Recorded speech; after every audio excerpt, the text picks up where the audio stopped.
തഹാവൂർ റാണ NIAയുടെ കസ്റ്റഡിയിൽ 18 ദിവസമാണ്.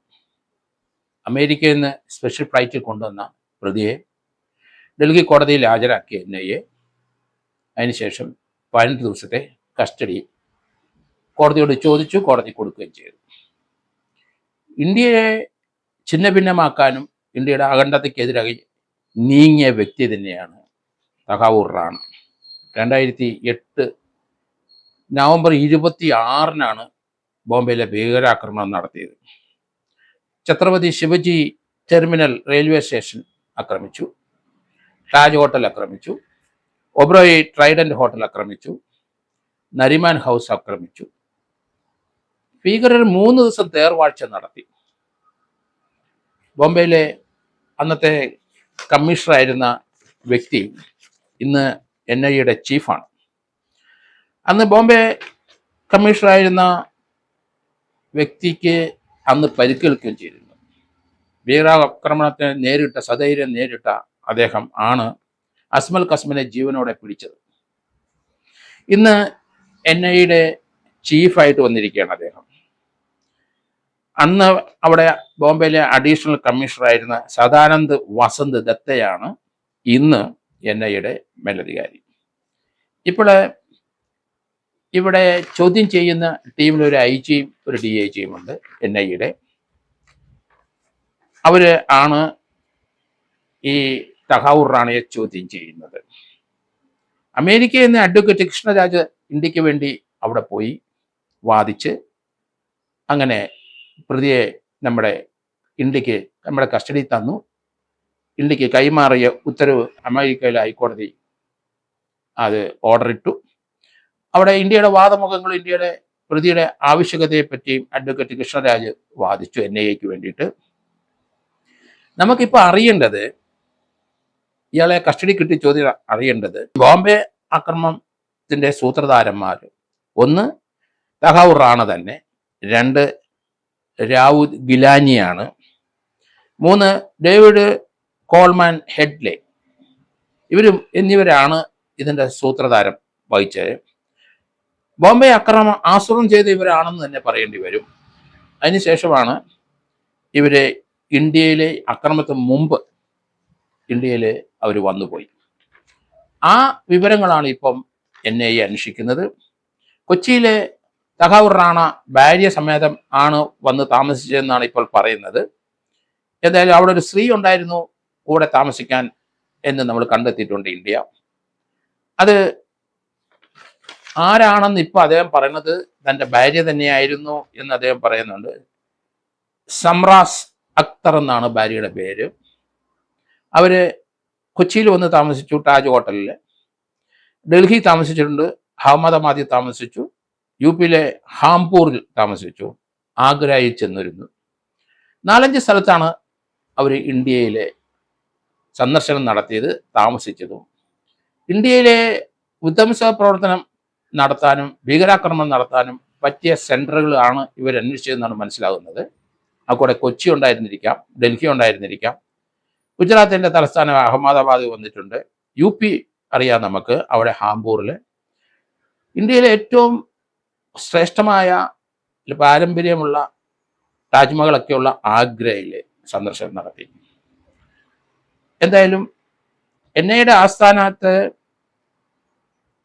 ആസ്ഥാനം ഇപ്പം പോലീസ് വളഞ്ഞ് വളരെ സുരക്ഷിതത്തിൽ കഴിയുന്ന റാണയുടെ അങ്ങോട്ട് ആരും അടുപ്പിക്കാതിരിക്കാനും ആ രീതിയിലുള്ള ഒരു പോലീസ് വലയം അവിടെ ജവഹർലാൽ നെഹ്റു സ്റ്റേഡിയത്തിൻ്റെ പരിസരത്താണ് NIAയുടെ ഓഫീസ്. അവിടെ ആണ് വളരെ സുരക്ഷിതത്തിൽ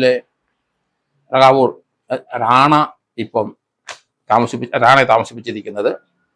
ഏതായാലും 5-6 കാര്യങ്ങളാണ് ഇന്ത്യക്ക് ഇപ്പം ഇതിനകത്ത് അടിയന്തരമായി കണ്ടെത്തേണ്ടത്. ഇയാളെ കസ്റ്റഡി വാങ്ങിച്ച അതുകൊണ്ടാണ്. ഇതിനകത്ത് പാക് ചാരസംഘടനയായ ISIയുടെ റോൾ എന്ത്, അതുപോലെ ബോംബെ അക്രമത്തിൻ്റെ പിന്നിൽ പ്രവർത്തിച്ച ലഷ്കർ തോയിബ അതിൻ്റെ നേതാക്കൾ ആരൊക്കെ, ഹർക്കത്തുൽ ജിഹാദി ഇസ്ലാമിയുടെ റോൾ എന്ത്, തഹാവൂർ റാണ അതുപോലെ ദാവീദ് ഗിലാനി ഡേവിഡ് കോൾമാൻ ഇവരെ എന്തൊക്കെ കാര്യങ്ങൾ ഇന്ത്യയിൽ ആക്രമണം നടത്താൻ വേണ്ടി ചെയ്തു. പാകിസ്ഥാനിലെ 10 ടെററിസ്റ്റുകളിൽ 9 എണ്ണത്തിനെ നമ്മൾ വെടിവെച്ച് കൊന്നിട്ടുണ്ട്. അവർ ഏത് സംഘടനയിൽപ്പെട്ടതാണ് പാകിസ്ഥാനിലെ? ഇങ്ങനെയൊക്കെയുള്ള കാര്യങ്ങൾ നമുക്ക് അടിയന്തരമായി കണ്ടെത്തേണ്ടിയിരിക്കുന്നു. 10-16 വർഷത്തിന് ശേഷമാണ് നമുക്കൊരു സ്ട്രോങ് സസ്പെക്റ്റിനെ കൈ കിട്ടിയത് തന്നെ. കൂടുതൽ വിവരങ്ങൾ അയാളിൽ നിന്ന് കണ്ടെത്തേണ്ടതുണ്ട്. UAP അനുസരിച്ച് ലഷ്കർ എ തോയ്ബയും മർക്കത്തുൽ ജിഹാദിനെ ഇന്ത്യ നിരോധിച്ച സംഘടനകളാണ്. തഹാവൂർ റാണ ഇന്ത്യയിൽ എത്തിയെങ്കിലും US-ൽ നിന്ന് അയാളെ ഒഴിച്ച് നമുക്ക് ഏറ്റവും അടിയന്തരമായി കിട്ടേണ്ട ഡേവിഡ് ഹെഡ്ലിയെ വിട്ടു തന്നില്ല. ഡേവിഡ് ഹെഡ്ലിയെ വിട്ടു തരാത്തതിന് ചില കാര്യങ്ങൾ ഇന്ത്യ സംശയിക്കുന്നത്, ഡേവിഡ് ഹെഡ്ലി US-നും പാകിസ്ഥാനും വേണ്ടി ഒരേ സമയം അയാൾ ചാരപ്രവർത്തനം ഡബിൾ ഏജന്റായിട്ട് വർക്ക് ചെയ്തു. അമേരിക്ക ചാരപ്രവർത്തനം നടത്തിയതിൻ്റെ വിവരങ്ങൾ അയാളെ ചോദ്യം ചെയ്ത് ഇന്ത്യ കൈവശമാക്കും. ആ ഒരു ഭയം കൊണ്ടാകാം അമേരിക്ക ഇയാളെ വിട്ടുതരാതിരുന്നത്. ഏതായാലും NIA-യുടെ ചീഫായി ഈ കേസിൻ്റെ അന്വേഷണം നടത്തുന്ന അവിടുത്തെ IGP ആശിഷ് ബത്രയാണ്. അദ്ദേഹത്തിനെ സഹായിക്കാൻ DIG AR റോയിയുമുണ്ട്. ഇവരാണ് ഇവരെ ഇയാളെ ചോദ്യം ചെയ്യുന്നത്. 1997 ജാർഖണ്ഡിലെ ബാച്ച് IPS ഓഫീസറായ IGP ആണ് ആശിഷ് ബത്ര. അതുപോലെ ജാർഖണ്ഡിലെ നമുക്കറിയാം, കുർവ സംഘത്തിന്റെ സമയത്ത് നമ്മൾ പറഞ്ഞു, ജാർഖണ്ഡിലെ തീവ്രവാദ വിരുദ്ധ സേനയുടെ ചുമതല ഉണ്ടായിരുന്ന ജഗ്വാർ, അതിൽ ചുമതല ഉണ്ടായിരുന്ന ഈ ജയ റോയി ആണ് നമുക്ക് അവിടുത്തെ ജാർഖണ്ഡിലെ ജംതാരയിലെ ക്രിമിനൽസ്, സൈബർ കുറ്റവാളികളെ കണ്ടെത്തി പിടിച്ചു തന്നത്.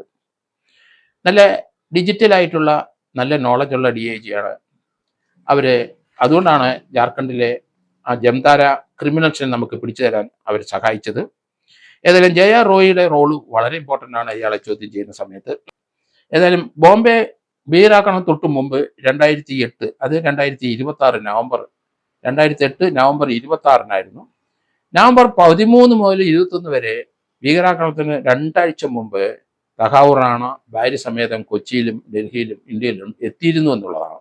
അതാണ് അതിൻ്റെ പ്രസക്തമായ ചോദ്യം. ഇയാൾ എറണാകുളത്ത് അവിടെ താജ് ഹോട്ടലിൽ താമസിക്കുമ്പം 13 പേരെ ബന്ധപ്പെട്ടിട്ടുണ്ട്. അത് വർഷങ്ങൾ ഇത്ര ആയെങ്കിലും അത് ട്രേസ് ചെയ്യേണ്ടിയിരിക്കുന്നു. അന്ന് ഡിജിറ്റൽ എവിഡൻസ് ഇത്ര പ്രോമിനൻ്റ് ആയിരുന്നില്ല. എങ്കിലും ആ ഹോട്ടലിൽ ഉള്ള സമയത്ത് അവിടുന്ന് 11 പേരെ ഇയാൾ ബന്ധപ്പെട്ടിരിക്കുന്നു. അതാരാണ്? മലയാളികളുണ്ടോ? ഇവിടെ ആരാണ് ഇയാളെ സഹായിക്കുന്നത്? അങ്ങനെയുള്ള കാര്യങ്ങൾ വളരെ ഇമ്പോർട്ടൻ്റ് ആണ്. നമുക്ക് അത് കണ്ടെത്തേ ഒക്കുള്ളൂ. അതുകൊണ്ടാണ് ഇയാളെ അതീവമായ രഹസ്യമായി ആ ഡൽഹി താമസിപ്പിച്ച് NIA-യുടെ ഹെഡ് ഓഫീസിൽ താമസിപ്പിച്ച് പ്രത്യേക സെല്ലിലാണ് ഇട്ടിരിക്കുന്നത്. ഇയാളെ 64 വയസ്സുകാരനാണ്. ഇയാളെ മാക്സിമം ഇന്ത്യയെ ആക്രമിക്കാൻ സ്വരൂപൂട്ടിയ ലോകത്തിലെ ഈ നിരോധിച്ച സംഘടനകൾ ആരൊക്കെ? പാകിസ്ഥാനിലെ ചില ISI ഉദ്യോഗസ്ഥർ അന്ന് ഗൾഫിൽ ജോലി ചെയ്തിരുന്നു. അവരുടെ സഹായം കിട്ടിയിട്ടുണ്ടെന്ന് നമ്മൾ സംശയിക്കുന്നുണ്ട്. ഏതായാലും അങ്ങനെയുള്ള വിവരങ്ങൾ ധാരാളം ഇയാളിൽ നിന്ന് കണ്ടെത്തേണ്ടിയിരിക്കുന്നു. ഇനി 16 വർഷം ശേഷം ഇയാളെ നമുക്ക് കിട്ടിയെങ്കിലും ഇയാളെ ഇന്ത്യയിൽ കൊണ്ടുവന്നതും ഇന്ത്യയെ കൊണ്ട് പല സ്ഥലവും താമസിപ്പിച്ചതും ബോംബെയെ പറ്റിയുള്ള വിവരങ്ങൾ കൊടുത്തും അവിടെ ഇയാൾ വന്നിട്ട് അവിടെ ആ ബോംബെ നഗരത്തിൽ ആക്രമിക്കപ്പെടുന്ന സ്ഥലങ്ങളുടെ ഫോട്ടോ എടുത്ത് കൊടുത്തതും അവര് ഭീകര സംഘടനയ്ക്ക് സപ്ലൈ ചെയ്തത് അത് ഹെഡ്ലിയാണ് എന്നാണ് ഇന്ത്യ മനസ്സിലാക്കിയിരിക്കുന്നത്. അതുകൊണ്ട് വളരെ ഇമ്പോർട്ടൻ്റ് ആണ് ഹെഡ്ലിയും കൂടെ കിട്ടേണ്ടത്. ഇന്ത്യ അതിനുള്ള ശ്രമം അമേരിക്ക നടത്തിക്കൊണ്ടിരിക്കുകയാണ്. പക്ഷെ അമേരിക്കയ്ക്ക് ഇയാൾ ഒരു ഡബിൾ ഏജന്റ് ആണ് ആയിട്ട് അമേരിക്കയും പാകിസ്ഥാനും ഇയാളെ ഉപയോഗിച്ചത് കൊണ്ടായിരിക്കാം ഇന്ത്യക്ക് കൈമാറാൻ വൈമനസ്യം കാണിക്കുന്നത്. എന്തായാലും അത് ആ കടമ്പ കടന്ന് പോകാനായിട്ടുള്ള സാധ്യതയുണ്ട്. അഡ്വക്കേറ്റ് നമ്മുടെ NIA-യുടെ പ്രശസ്തനായ അഡ്വക്കേറ്റാണ് അദ്ദേഹം. കൃഷ്ണരാജും അദ്ദേഹത്തിനൊപ്പം മറ്റ് 1-2 അഡ്വക്കേറ്റ്സുകളും ഉണ്ട്. അവരാണ് ഇത്രയും വർഷം നിരന്തരമായി അവിടെ പോയി വാദഗതികൾ ഉയർത്തി നമുക്ക് ആളെ ലഭിച്ചത്. മറ്റേ ആളെ ചിലപ്പം നമുക്ക് ലഭിക്കും. കിട്ടിയാൽ നമ്മുടെ ഈ ഭീകരാക്രമണത്തിൻ്റെ മുഴുവൻ വാതിലുകളും നമുക്ക് തുറന്ന് പരിശോധിക്കാൻ കഴിയും എന്നാണ് ഞാൻ കരുതുന്നത്. എന്തായാലും ഇയാളെ ചോദ്യം ചെയ്ത് 18 ദിവസം കസ്റ്റഡിയിലുണ്ട്. കൂടുതൽ വിവരങ്ങൾ കുറേച്ചെങ്കിലും പുറത്തോട്ട് വരും. ഇന്ത്യയെ ആരാണ് നശിപ്പിക്കാൻ ശ്രമിച്ചത്? ആരാണ് ഇന്ത്യയിൽ ഭീകരാക്രമണം അഴിച്ചുവിട്ടത്? അതിനകത്ത് പാകിസ്ഥാൻ്റെ റോൾ എന്ത്, അവിടുത്തെ ISI ഉദ്യോഗസ്ഥൻ്റെ റോൾ എന്ത്, ധാരാളം കാര്യങ്ങൾ നമുക്കറിയണം. മലയാളികളോ അല്ലെങ്കിൽ ഇന്ത്യക്കാരാരെങ്കിലും ഇവരെ സഹായിച്ചിട്ടുണ്ടോ, അതും ഇപ്പോൾ NIA അന്വേഷിച്ചുകൊണ്ടിരിക്കുകയാണ്.